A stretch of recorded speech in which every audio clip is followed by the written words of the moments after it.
안녕하세요. 법무법인 성지 파트너스입니다. 다짜고짜 저에게 상간녀라고 하는 전화를 받았어요. 상간녀 정의에 따르면 기혼 상태에 있는 남성과 부적절한 관계에 있는 여성을 의미합니다.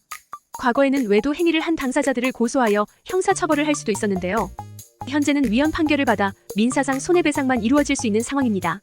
한 남성과의 잘못된 만남 혹은 불륜 오해를 받으셨나요?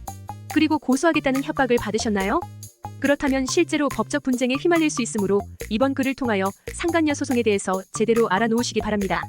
본문에서는 정확한 상간녀 뜻과 상대방의 고소로 소송에 휘말렸을 때 방어 방법에 대해서 말씀드리겠습니다. 상간녀 정의. 상간녀 뜻은 사회적인 윤리와 도덕을 어기고 정조 의무에 위반되는 행동을 한 여성을 의미합니다. 기혼인 남성과 기혼인 여성이 만났을 때 뿐만 아니라 미혼인 여성의 경우에도 해당됩니다. 정조 의무에 위반되는 행동은 성관계에만 한정되지 않습니다. 연인 관계처럼 지내는 모든 행위가 상간 행위에 포함됩니다. 다만 성관계까지 나아가지 않은 상태라면 합의로 해결하거나 위자료 청구 금액을 감액받을 수도 있습니다. 손해배상 청구 소송. 상대의 배우자가 민사상 손해배상을 청구하는 것이 상간녀 소송입니다. 대체로 상대는 기혼남과 상대의 부정행위를 증명하는 증거를 확보한 상태에서 이혼 전문 변호사를 대리인으로 선임합니다. 그리고 이혼, 가정분열, 정신적 피해 보상 등의 책임을 물어 3천만 원에서 1억 원까지 위자료를 청구합니다. 그러므로 상간녀 소송에 피소된 당사자도 변호사를 선임하여 방어할 필요가 있습니다. 제대로 방어하지 못한다면 판결에 따른 위자료 금액을 배상해야 하는 책임이 발생됩니다.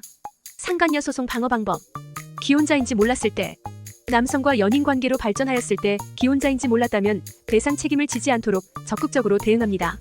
상간녀 소송은 피고가 기혼 사실을 알면서 부정행위에 이르렀을 때 손해배상 책임이 발생하기 때문입니다. 이때 소송 방어를 위해서는 남성이 적극적으로 결혼 사실을 숨긴 메시지 기록, 녹취록, 사진 등을 증거 자료로 확보해야 합니다. 그러나 대체적으로 상대 측은 여러분이 결혼 사실을 알면서도 만났다고 주장할 것이며 그에 대한 증거도 확보한 채로 소송을 제기하였을 가능성이 높습니다. 이에 피고 측도 대리인의 도움을 받을 필요성이 큽니다. 만남 기간이 짧을 때 기혼자인지 알고 가벼운 만남을 가졌으나 실질적으로 만난 횟수가 적고 기간도 짧다면 원고 측이 제시한 위자료 금액이 과하다는 점을 주장해 볼 수 있습니다. 원고 측은 혼인 파탄의 책임이 있다며 피해에 대한 위자료 금액을 산정하였을 텐데요. 실무적으로 불륜 기간이 짧을수록 혼인 파탄의 책임이 적다고 판단되는 경향이 있습니다. 이에 선임한 대리인에게 남성과 만남을 시작한 시점을 알려주고 때를 입증할 수 있는 방법을 강구합니다. 저희 법인에서는 원고 측의 상간 소송 대리 사건을 진행함과 동시에 피소를 당한 피고 측의 문의도 많이 받는데요. 기혼자와의 만남이 잘못됐지만 상간녀 소리를 들을 정도는 아닌 사건도 많습니다. 이에 성지 파트너스에서 조력하여 위자료 감액 결정을 받은 사례가 많습니다. 그중 한 사례를 각색하여 말씀드리겠습니다. 가볍게 3번 만났는데 불륜일까? 의뢰인은 어느 날 갑자기 자신을 상간녀라고 부르는 여성의 전화를 받았습니다. 알고 보니 지난번 데이팅 앱에서 잠깐 만난 남성의 아내였습니다. 여성은 고소할 테니 위자료를 준비하라고 하였습니다. 이후 실제로 소장을 보내왔습니다. 이에 의뢰인은 법무법인 성지 파트너스의 상간녀 소송 방어 방법을 문의하였습니다. 다수의 손해배상 피소자들을 변호한 경력이 있는 담당 변호사가 사건을 맡았습니다. 의뢰인은 문제가 되는 기혼 남성을 데이팅 앱을 통하여 알게 되었으며 총 3번 만났습니다. 첫 번째 만남에서는 기혼자라는 사실을 몰랐습니다.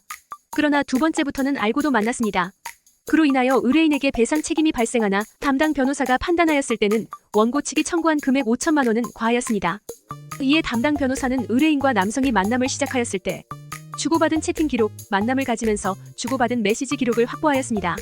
그리고 법원에 증거로 제출하며 의뢰인과 남성의 관계가 가벼운 만남에 불과하였다는 사실을 밝혔습니다.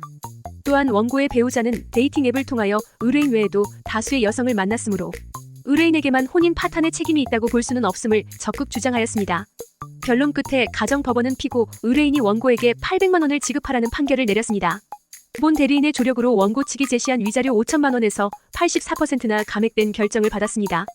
기혼자와의 만남은 분명 잘못된 선택입니다. 그러나 상간녀 뜻을 알면 소송에까지 연루되는 것이 억울한 분들도 간혹 있습니다. 상간녀 소송에 휘말리셨다면 절대 무시하지만 마시고 법률 전문가로부터 자문을 받아 방어 방법을 강구하시는 것이 안전합니다. 이상 법무법인 성지 파트너스였습니다. 감사합니다.